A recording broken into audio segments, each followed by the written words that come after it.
تبھی تو ہمیں یہ ایتھیس ویتھیس کی جو تقریر ہے نا یہ لطیفے لگتے ہیں. یہ کیا لگتے ہیں؟ لطیفے چھوڑتے رہتے ہیں بیٹھ کے. بھی کہتے ہیں خدا نہیں ہے. آج ایک مشہور ایتھیسٹ ہیں, وہ پتہ نہیں کیا کیا بیچارہ کچھ نہ کچھ کہتا ہی رہتا ہے. ابھی میرے خلاف ایک کلپ بنایا انہوں نے, اس میں اس نے کہا کہ یہ مولانا صاحب جو ہے نا, میں نے کہیں وہ جو بل تھا نا سینٹ میں جو پاس ہوا ہے خواتین پہ تشدد, بچوں پہ تشدد کے خلاف بل, اس بل کی مخالفت کی ہے میں نے.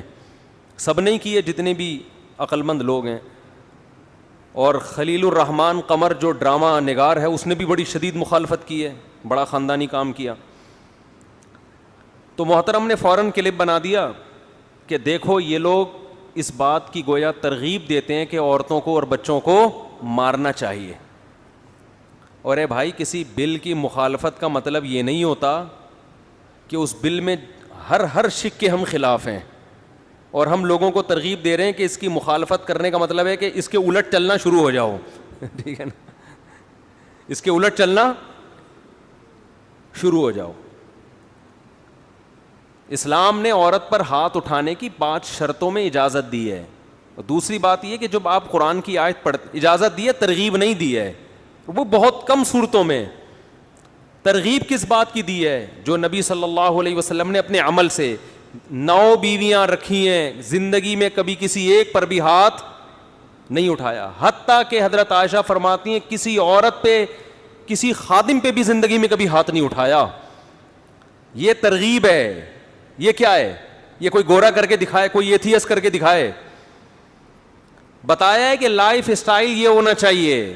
انس ابن مالک کہتے ہیں میں نبی کا خدمت گزار تھا, 10 سال مجھے خدمت کے طور پر نبی کے حوالے کیا گیا. اللہ کی قسم 10 سال میں ایک دفعہ مارنا تو دور کی بات, ڈانٹا بھی نہیں ایک دفعہ. آپ کا کوئی ملازم ہو, 10 سال میں ایک بار بھی نوبت نہ آئے کہ آپ اسے ڈانٹو.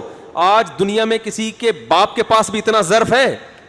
وہ باپ کا لفظ اب چڑھ گیا میری زبان پہ, وہ جو باپ پہ بن گیا تھا نا کلپ, کہیں ہے کسی کے پاس اتنا ظرف؟ بولو بھائی. 10 سال بڑا عرصہ ہوتا ہے. فرماتے ہیں مجھے کوئی کام نبی نے میرے ذمے لگایا اور میں نے نہیں کیا تو نبی نے کبھی یوں طنز نہیں کیا کہ یہ کیوں نہیں کیا.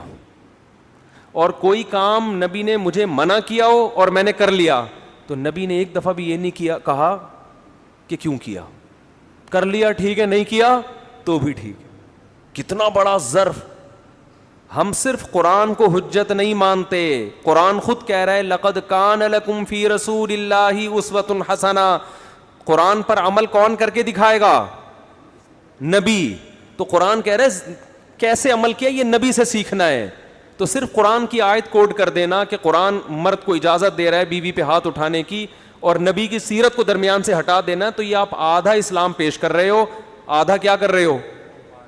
غائب کر رہے ہو. تو پورا اسلام تو نبی کی سیرت کو مل کے پتہ چلتا ہے. اور یہ جو قرآن میں آیت ہے نا وَضْرِبُوهُنَّ, کہ شرارتی عورت اگر باز نہ آئے, بیوی شرارتی ہو, ظاہر ہے شرارتی کے بارے میں ہے نا, یہ شرارتی عورت اگر قابو میں نہیں آ رہی تو قرآن اس کا حکم بیان کر رہا ہے کہ پہلے اسٹیپ میں اسے سمجھاؤ, دوسرے میں بستر الگ کر دو. یہ دنیا میں کسی مذہب میں ہے؟ تیسرے اسٹیپ میں وَضْرِبُوهُنَّ, ان کو مارو. اور یہاں آرڈر جو ہے نا مارو, امر یہاں اباحت کے لیے ہے, وجوب کے لیے نہیں ہے. یعنی امر کا جو صیغہ ہے نا, صیغہ تو آرڈر کا ہے کہ کرو یہ کام, لیکن جو عربی گرامر جانتے ہیں انہیں پتہ ہے کہ قرآن میں بہت سارے آرڈر اجازت کے معنی میں استعمال ہوئے ہیں. جیسے قرآن میں آتا ہے وَإِذَا حَلَلْتُمْ فَاصْطَادُوا, اے ایمان والو جب تم احرام کی حالت میں ہو تو شکار مت کرو, جب احرام سے نکل آؤ تو شکار کرو. تو آپ نے کبھی حاجیوں کو دیکھا احرام سے نکلتے ہی توپیں ہاتھ میں بندوقیں لے کے جنگل چلے جاتے ہوں؟ نہیں آ رہی بات. کبھی دیکھا آپ نے حاجیوں کو؟ اب آپ کے حاجی صاحب ہیں وسیم بھائی, حج کرنے کے لیے گئے. وسیم بھائی کہاں گئے؟ حج کرنے. فون کر کے پوچھا آپ نے, بھائی وہ میں بھائی ابھی عرفہ کے میدان میں ہوں, احرام میں ہوں, حج کر رہا ہوں میں, اور اللہ کا شکر ہے بالآخر میں رمی کر کے احرام سے, وہ عرفہ کے میرا حج پورا ہو گیا, اب میں احرام سے میں نے قربانی کر لی ہے, اب میں سر منڈا رہا ہوں اور احرام سے نکل رہا ہوں. اب وہ احرام سے نکلے, اس کے بعد طواف زیارت کے لیے انہوں نے ارادہ کیا چلو اپنے ہوٹل میں چلتے ہیں, آرام کرتے ہیں, اب ہم طواف کریں گے. اب آپ قرآن پڑھنا جانتے تھے نا, آپ کو کیا آتا ہے؟ قرآن. آپ نے جناب فون کر کے کہا کہ حضرت احرام سے باہر نکل آئے. اس نے کہا الحمدللہ سر منڈا لیا میں نے, احرام سے باہر آ گیا ہوں. کیا کر رہے ہیں بھائی؟ اب میں طواف زیارت کی تیاری کر رہا ہوں, اس کے بعد بھائی پھر میں گھر جاؤں گا. نہیں نہیں, قرآن کہہ رہا ہے وَإِذَا حَلَلْتُمْ, جب تم احرام سے باہر نکل آؤ, فاصطادوا, تو شکار کرو. کیا کرو؟ شکار کرو. سمجھ رہے ہو؟ لہذا ایک بندوق میں بھجوا رہا ہوں, جیسے ہی وہ آپ کو ملے, یا وہاں تو اجازت نہیں ہے بندوقوں کی, غلیل سے کرو. قرآن نے یہ تو نہیں کہا نا بندوق سے کرو, غلیل سے بھی ہو سکتا ہے. آج تک کسی حاجی کو دیکھا حج کے بعد کیا کر رہا ہے؟ شکار کرتے ہوئے. کیا پوری امت کا اجماع ہے؟ صیغہ آرڈر کا ہے, مگر یہاں آرڈر اجازت دینے کے لیے ہے, لازم کرنے کے لیے. مطلب یہ کہ اب اگر تم شکار کرنا چاہو تو الاؤڈ ہے. جو پابندی تھی وہ کیا ہو گئی ہے؟ ختم. یہ پابندی کے خاتمے کو بیان کرنے کے لیے ہے. قرآن میں آتا ہے اے ایمان والو, اذا نودی للصلاۃ من یوم الجمعۃ فاسعوا الی ذکر اللہ, جب جمعے کی اذان ہو جائے تو تجارت چھوڑ دو, کاروبار بند کر دو, اور کہاں؟ اللہ کے ذکر کی طرف دوڑو, مسجد میں آؤ. یہاں بھی دوڑو کا مطلب یہ نہیں کہ ریسنگ لگانا شروع کر دو.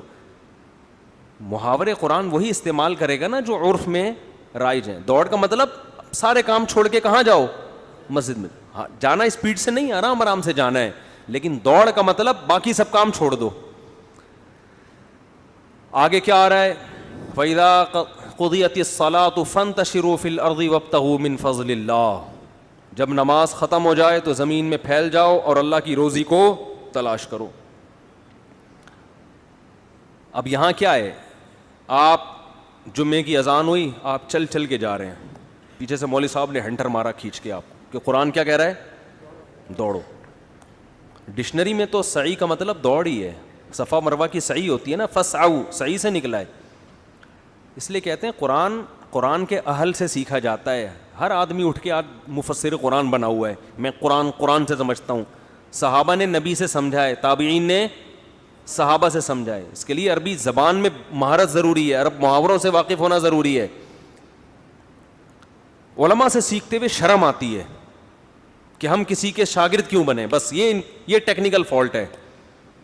اور جب تک آپ کسی کے سامنے زانو تلمذ نہیں طے کرتے, کسی کی شاگردگی میں نہیں آتے, اللہ آپ کو علم نہیں دیتا. اس کی تواضع کے ساتھ علم حاصل ہوتا ہے. یہودی اسلام پر ایمان لے آتے, ان کے لیے بڑی رکاوٹ تھی, ہمیں محمد صلی اللہ علیہ وسلم کے سامنے سر کو تسلیم کرنا پڑے گا. یہ کہہ رہے تھے یہ تو امی ہے, لکھنا پڑھنا نہیں جانتے, ہم ان کو اپنا بڑا کیسے بنائیں. تو جو تکبر یہودیوں میں تھا نا, جس نے ان کو حق سے روکا, آج وہی تکبر بہت سے لبرل لوگوں میں ہے کہ علماء کی اطاعت ہم کیوں کریں. اور مثالیں دیتے ہیں مولوی ایسے, بھائی مولوی غلط ہیں تو صحیح بھی تو ہے نا. آپ علاج کے لیے اپنے آپ کو ڈاکٹروں کے حوالے کرتے ہو کہ نہیں کرتے؟ تو ڈاکٹروں میں 2 نمبر بھی ہیں, لیکن 1 نمبر بھی تو ہے نا. یا خود ہی پیٹ کاٹ کے اپنی سلائی ولائی کر کے گردے کی پتھری نکال لیتے ہو, تو وہاں تو شرم, وہاں تو آپ کو کبر محسوس نہیں ہوتا, وہاں مان لیتے ہو بھائی انہیں آتا ہے ہمیں نہیں آتا. تو علماء کے بارے میں کیا ہوتا ہے یہ مانتے ہوئے کہ بھائی ان کو آتا ہے ہمیں نہیں آتا. ہاں, علماء میں پھر یہ ہے کہ حق پرست کون ہے اور باطل کون ہے. تو قرآن کیا کہہ رہا ہے کہ اللہ کے ذکر کی طرف دوڑو. مولوی صاحب نے ڈنڈا مارا, دوڑ کیوں نہیں رہا؟ قرآن کیا کہہ رہا ہے؟ آیت نمبر بھی پیش کر دی, سورہ جمعہ, سورت کا حوالہ بھی دے دیا. اسے کہا جائے گا بھائی یہ محاورہ ہے, دوڑو کا مطلب سارے کام چھوڑ دو, بھائی یہی کر رہے ہیں. اب پھر جیسے ہی نماز ختم ہوئی, آپ نے کہا چلو یار جا کے کھانا کھاتے ہیں, آج لیٹ ہو گئے, کھانا کھا کے لمبے ہو جائیں گے, تھوڑا سوئیں گے, آرام کریں گے, دن بھر کے تھکے ہوئے ہیں. پیچھے پھر مولوی صاحب نے ڈنڈا مارا آپ کو. قرآن تو کہہ رہا ہے فانتشروا فی الارض, زمین میں پھیل جاؤ, وابتغوا من فضل اللہ, اور اللہ کی روزی کو تلاش کرو. ٹھیلا لگا جا کے, جاب, وہ کہہ رہا ہے آفس بند ہو گیا, کوئی بات نہیں, قرآن کہہ رہا ہے پیسہ کمانا ہے. تو یہ بھی تو آرڈر کا صیغہ ہے نا. تو یہاں بھی تمام علماء کا اتفاق ہے کہ صیغے کا عنوان آرڈر کا ہے, لیکن مراد آرڈر نہیں ہے بلکہ اجازت ہے, تمہیں پرمیشن ہے کہ جو جمعے کی نماز سے پہلے پابندی لگی تھی اب وہ پابندی تم پر اٹھ گئی ہے. جمعے کی نماز سے پہلے بزنس حلال نہیں تھا, اب وہ ناجائز ہو گیا تھا, اب وہ ناجائز ہونے کی پابندی کیا ہو گئی ہے؟ بولو اٹھ گئی ہے. تو یہاں بھی قرآن جو کہہ رہا ہے نا کہ زوجہ کو سمجھاؤ, بستر الگ کر دو, پھر بھی باز نہ آئے تو مارو, تو پوری امت کا اتفاق ہے کہ یہ جو مارو کا لفظ ہے یہ آرڈر کے لیے نہیں ہے, پرمیشن ہے, اجازت ہے, کہ شدید مجبوری میں گھر کو ٹوٹنے سے بچانے کے لیے ہاتھ اٹھانے کی اجازت, ترغیب نہیں ہے, اجازت ہے.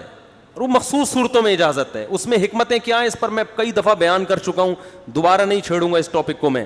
لیکن نارملی یہ کوئی پسندیدہ کام نہیں ہے. نبی نے 9 زوجات کو رکھ کے ایک پہ بھی نہیں کبھی ہاتھ اٹھایا. اور نبی نے فرمایا یغلبن الکریم, عزت دار آدمی پر اس کی بیوی حاوی ہوگی, اور پورا کنٹرول اگر کرو گے تو لئیم کمینہ پن دکھانا پڑے گا, ہے نا, برا بننا پڑے گا, اخلاق کو خراب کرنا پڑے گا. تو کوئی بات نہیں, تھوڑا سا اس کا غلبہ برداشت کر لو. سمجھتے نہیں ہو میرا خیال ہے. تو اب وہ کیا کرتے ہیں, یہ جو ایتھیس لوگ ہیں, ادھر سے بیان اٹھایا ادھر سے اٹھایا, ملغوبہ لگا کے اسلام کے خلاف ایک پروپیگنڈا شروع کر دیتے ہیں. تو میرے خلاف وہ پروپیگنڈا کیا ایک مشہور ملحد نے کہ یہ خواتین پہ ہاتھ اٹھانے کی ترغیبات دیتے ہیں اور یوں کرتے ہیں اور ایسے کرتے ہیں, اور ٹویٹ بھی میری غلط, لیکن چلو اچھی بات ہے, ان کو جب بتایا تو انہوں نے وہ ریموو کر دیا بیان. یہ ایک اچھا کام کیا.